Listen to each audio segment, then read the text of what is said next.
La saga L'Épouvanteur de Joseph Delaney est une plongée fascinante dans un univers où le fantastique et l'horreur se mènent à l'existence d'un jeune garçon, Tom Ward. Dès le premier tome, on est immergé dans le comté, une région marquée par la peur des créatures surnaturelles et des forces de l'obscur. L'histoire suit donc Tom Ward, le 7e fils d'un 7e fils, un rôle qui lui confère un lien particulier avec le monde de l'obscur, du surnaturel et avec son destin de combattre le mal. L'Épouvanteur, son mentor, lui enseigne tout ce qu'il doit savoir pour protéger le monde des gobelins, des sorcières, des créatures de l'obscur diverses et variées.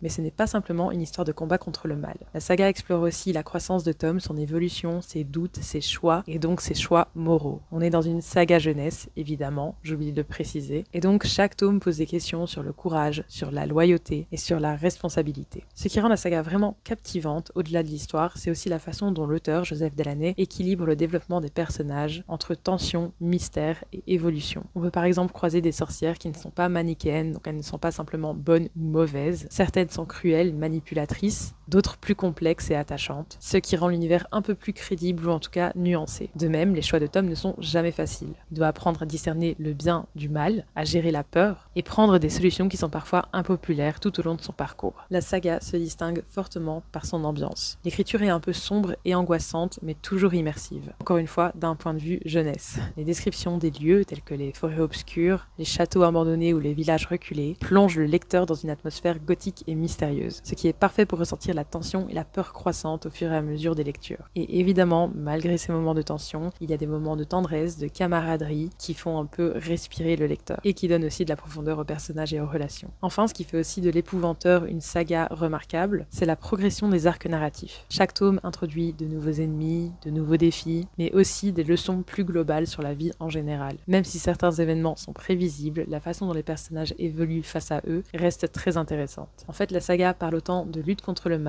que de passage à l'âge adulte, de la complexité des relations humaines et des sacrifices nécessaires pour protéger ceux qu'on aime. En résumé, L'Épouvanteur est une saga qui mêle horreur, aventure et introspection. C'est une saga attirante par son univers riche, ses personnages attachants et son équilibre entre émotion et peur. Que vous soyez amateur de fantasy, de romans initiatiques ou de suspense, cette série vous offre un voyage intense, parfois effrayant mais toujours fascinant, dans un monde où chaque choix a des conséquences et où le courage n'est jamais simple. Si toi aussi t'as lu cette saga et que t'as des commentaires à faire dessus, n'hésite pas, je te répondrai avec plaisir.